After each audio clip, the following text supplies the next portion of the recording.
This film is born out of our unease with our present.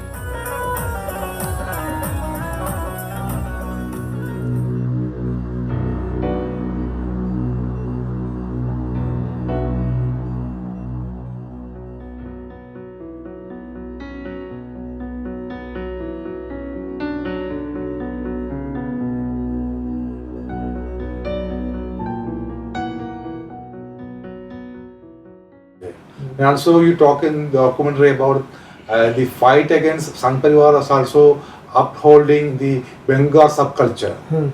The Bengali identity is a hindrance to Sangh Parivar. Yeah, it is a hindrance to Sangh Parivar, and it happened naturally. There has now at least 2 or 3 or more such organization in Bengal now which talks about Bengali nationalism. Earlier we never used to talk about Bengali nationalism because we somehow believed in some kind of internationalism. But what we missed out in that internationalism was that in India at least there is a very, like, you can see the Hindi domination very clearly. South Indian states like Tamil Nadu and Kerala have always been critical of Hindi nationalism and the imposition of Hindi. But in Bengal somehow or other, with our very misplaced sense of internationalism, we kind of never talked about Hindi imposition. Now that BJP has come to power and their version of Hindi is so on your face that people are speaking out against that. And as because left is not leading that movement, what happened is that, like any nationalist movement, it is taking some kind of anti-worker stand against the Hindi workers, Hindi-speaking workers, which we don't support, obviously. But I think to fight BJP and RSS, we need some kind of program which will talk about the federalism, which will talk about the respect of language other than Hindis, be it Malayali, be it Tamil, be it Bengalis. We want the same kind of status as Hindi language. If they have a language, I have nothing against Hindi, but our language should have the same status that Hindi enjoys in Indian. And India is a nation of various nationalities.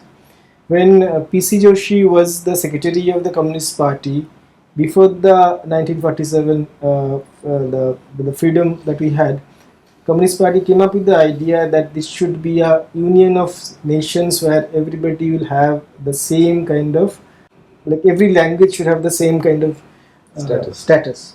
That was missing. So I think BJP coming to power have one positive effect, that people have understood that their language and their linguistic identity and their cultural identity had a place. And in Bengal also, I think slowly, even as you can see, Trinamool picked it up. Okay, Trinamool picked it up, but it was not Trinamool that kind of formulated that idea. It came from below, because there was other organization who was speaking about that. Trinamool understood that this is something that they can pick up and that will give them electoral dividend. But I think other than Trinamool and other subnational organization, left should also take this up in their own way, not be anti-worker in any way, but they should talk about federal strengthening of federal structure and the language equality in India. And I think it's this language inequality is not particularly a BJP problem alone, it's a Congress problem as well. Like, why are we calling our own mother tongues as regional languages, and why are we calling Hindi as some heavenly language? Like, what is it? Already Hindi has killed so many languages in North India also, right? It's totally obliterated all of those. And so I think we should, the narrative should change, and it should become like all the languages are languages. There is no regional language, and there is also no sub-nationalism. It's all nationalism. Like, there can be a Malayali nationalism, there can be a Bengali nationalism. Like, we feel very close to Bangladeshis because we share the same food, same history, same language. What is wrong in that? Because it used to be the same nation, right? I think the Punjabis feel the same. about Pakistan. So I think Punjab and Bengal are two very problematic states for Delhi to control, and also Tamil Nadu, because Tamil Nadu feels naturally close to Sri Lanka. Why not? What is the problem? Because there are Tamils living in Sri Lanka, a lot of them. So it's okay, right? I mean, so we should the real internationalism can come from understanding that our own nationalism is not it's nationalism. There's no problem in that. Forgotten what when the Constituent Assembly was there has been a huge debate about this. Communist Party had a very different take on how India should be functioning, and Jawaharlal, he was progressive in many other respects, but problem was that he imposed a very centralized conception of India on us, and that after all these years it seems that it was not such a good idea. It was not a good idea for us, for non-Hindi people. Come back to the documentary. You are not only a filmmaker, you are an activist. You are traveling throughout Bengal, campaigning against Sangh Parivar's election dreams. As a filmmaker, activism is a burden for a filmmaker, or do you distinguish between your activism and filmmaking? And when did you decide to make this film? So firstly, this film began as we were doing a small exercise in shooting the 2019 elections. See, at that point of time, this threat of BJP electorally coming to power was not so much there, because if you look at the 2016 elections, BJP was like very below 10%, right? So 2019 elections, we decided that we will shoot some of the what is happening with the BJP, so that we can at least keep some record and keep a documentation. We were doing that as part of an electoral study. So we decided to make this film after the results of the 2019 elections came out, and everybody was taken for a surprise, because BJP rose from 2 MP seats to 18 MP seats.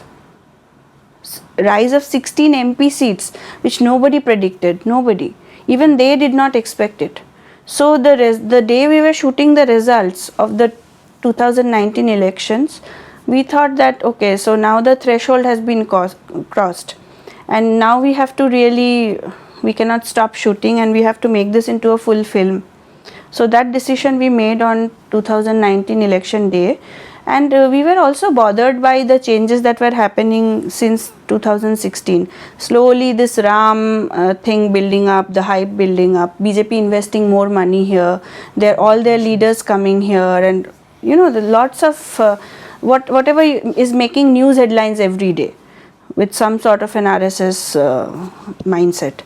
So then we continued shooting it for the next 2.5 years. And that was this thing about the activism. And I mean, I mean, we are not the kind of documentary filmmakers who are doing this for art, I don't know, or film festivals, like you found some exotic character, then you just start following that character, get a grant. We don't come from that kind of a background at all. I mean, we are coming from a very rooted political and cultural activism background. So that is what moves us.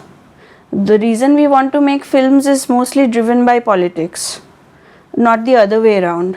And we feel that we can only make films about subjects which we really know and which is around us.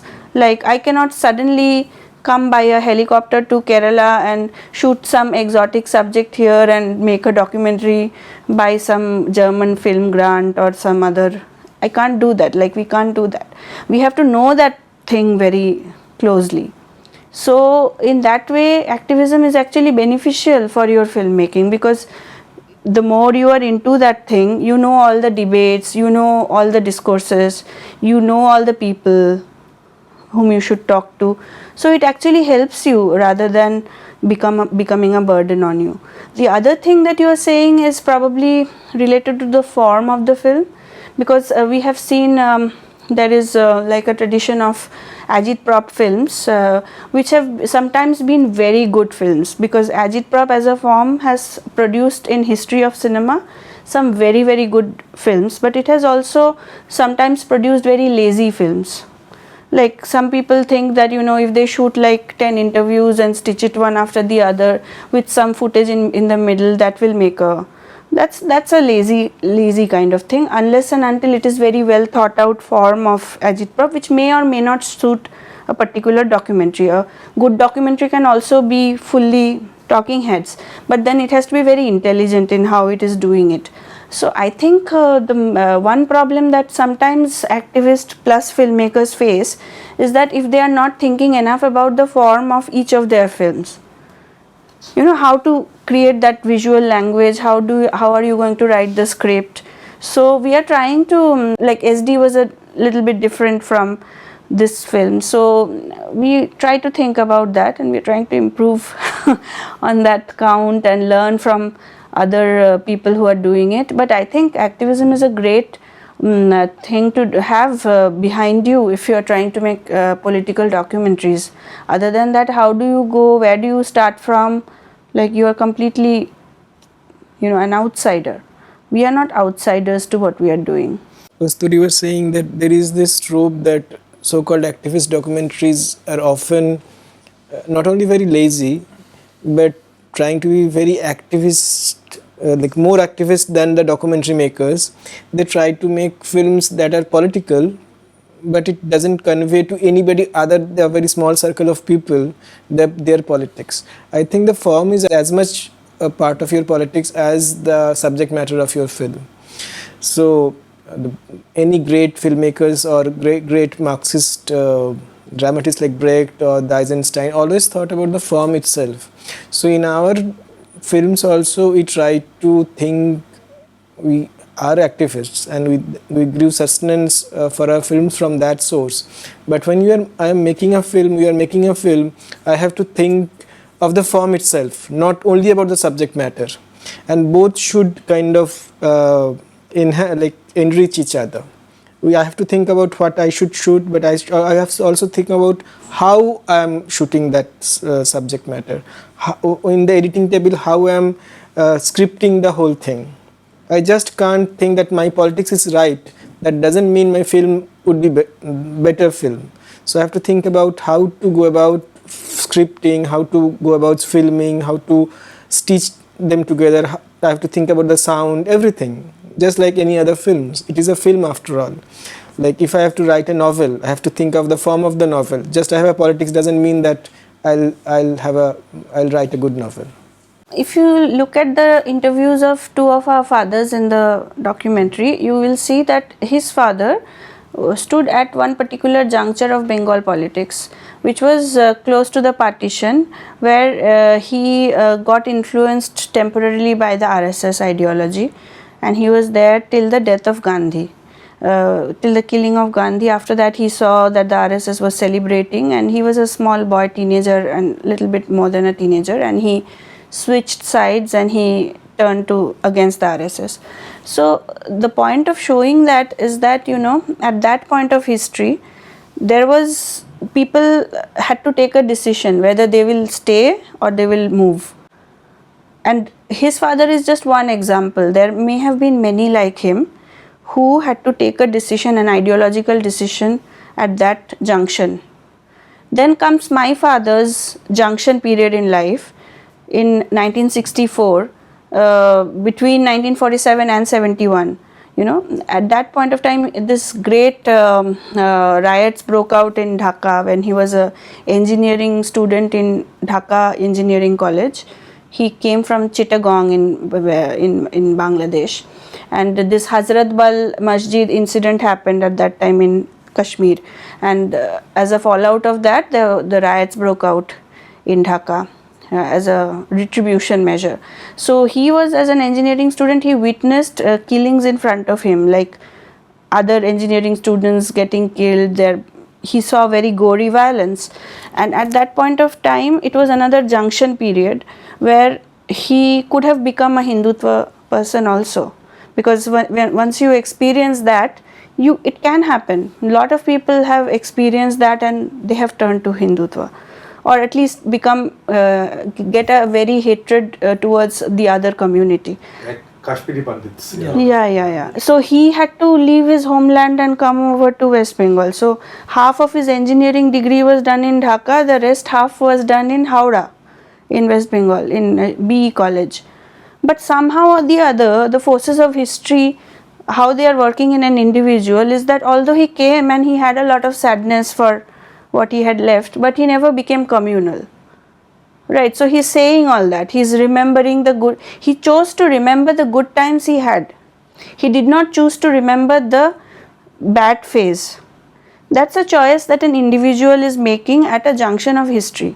So we tried to bring these interviews because both are standing at two different junctions of history, and as an individual they are making certain decisions, but that also tells you that they could have made other decisions also, and a lot of other people may have made those decisions, which is why we are here today, because there are lots of fault lines through which people come, and you can't always completely blame them because they may have just let one memory prevail over the other, because RSS works a lot on how individuals choose to remember, which are the memories which you select and highlight, and which are the memories which you made to forget. So these two interviews, apart from being our parents and also locating ourselves, where we are coming from, why we are making these films, these also tell us that the Bengali people have gone through a lot of history where certain individuals had to remember one thing over the other, and that changed their individual courses, but as a society all those memories are still there. So RSS can play on those memories, like it is playing on the refugee memory right now as they are campaigning for CAA in Bengal.